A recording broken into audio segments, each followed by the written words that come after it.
अस्सलाम वालेकुम नाज़रीन, कल्याण न्यूज़ में भली कार मां आहियां गुलाम मुस्तफ़ा सोलंकी। नाज़रीन, तव्हांखे अहम ख़बर खां आगाह कंदा हलूं त करमपुर में पुराणे तकरार तां 4 ॼणा मारिजी विया आहिनि। रिपोर्टर मोहम्मद आरिफ जाफ़री मूजिबि करमपुर भरिसां चोलियाणी ऐं गाॾी बिरादरी जे ॿिनि धुरियुनि में पुराणे तकरार तां 4 ॼणा मारिजी विया आहिनि।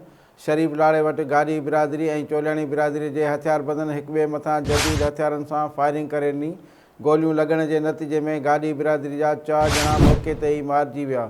मारिजी वियलनि में सैफ़ल हफ़ीज़, नवाब, रहीम बख़्श गाॾी शामिल आहिनि। वाक़े बैदि हथियारबंद फ़रार थी विया। इतला ते पुलिस मक़तूलनि जा लाश तहवील में वठी जांच शुरू करे छॾी आहे।